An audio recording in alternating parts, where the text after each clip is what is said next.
Ooh, MLW recap. Let's get this out of the way. Okay, game one, Preds completely dominate, win 6-0. Ryan Cratch was pitching well. The offense was clicking on all fronts. The first inning they had two homers. It was really just a Preds game all the way. Magic couldn't really come out of that. It looked like Cratch's All-Star slump was really just that. It was entirely it was entirely within the All-Star break. It didn't carry over to Slate for it all. I don't know.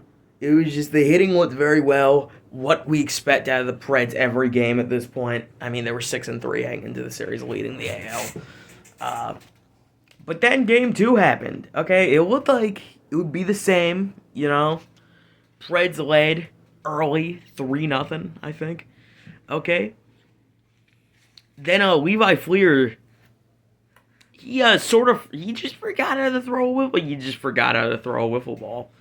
Listen, it was like watching me at the Long Island tournament. It was not fun. It was not good. It was not.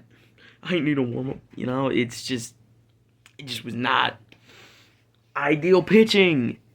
And I'm just gonna be honest. Is Levi Fleer actually good at wiffle ball? Because every time I see this guy play, he just does not. He looks terrible. Just fucking awful. Just every time he plays. It's and it's like, is he actually good? I mean, obviously, the Preds saw something in the guy. I'm just not sure what exactly. It's like, because he gives up 6 runs to the Magic, who've been reeling this entire year, and it's like, what do you do? What do you do with that? It's just failure mixed with the best team on paper in the league. I mean, you have Ryan Crash, Alec Ward is having a good year, having a low key good year, and it's like Levi Fleer just tanks that entire, just everything about that.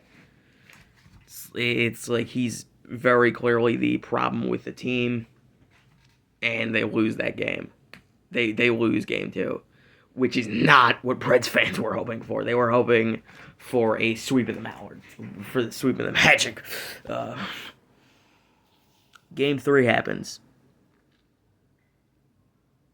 I don't even have anything to say about game three. That was just an embarrassment. That was, okay. The Preds were able to take it 0-0. They could not score. The Preds offense stopped hitting. The Preds offense stopped hitting. Okay? The Magic offense wasn't hitting either. The Magic offense was having a terrible day. Okay?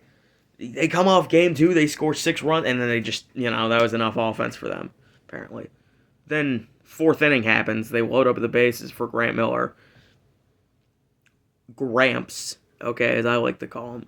And he just, just 3 runs go across, and it's like they completely fall apart. It's a complete travesty. The Preds should have won this series. The Preds, if their pitching was just slightly better, they should have won this series easily. And they just didn't. They just couldn't capitalize on opportunities. And it's like, that's what concerns me. That's why I have confidence in every other NL team before the Predators. Even the Gators, I think, have a pretty good chance of beating the Preds in the World Series. Okay, I just don't believe in the AL this year. I think the NL is by far the better league. By far. If the NL team doesn't win the World Series, I'd be shocked, okay? I would be just shocked. It's like, it's going to be it's like the Eagles, they have Dan Schultz, who's mashing. They have Dallas Allen, who's just killing it. And they have, and it's like, what are you going to do? And then the D-backs, you have Jimmy, who's still playing well. You have the rookies. You have just, everything's going well for the D-backs. Mallards have been disappointing, but, they're still on the up and up. And you have the Gators, who Sawyer Bean. And we'll see how that pans out in mini MLB series next week. But it's just Preds were 6-3 heading into this. They're 7-5. The Magic could steal the AL away from them. That would be devastating for the Preds. Okay, they already had 2021 where they missed at 7-8, and it's like this could be another. I'm sorry to say, could be another one of those situations. I don't know. All I know is AL is still wide open. Nothing has changed since the last MLW recap. It's still just as wide open as ever. And Cobras, please capitalize on it. Please. Please capitalize on it. Who do we even play next? The Mallards? We could beat the Mallards. Maybe.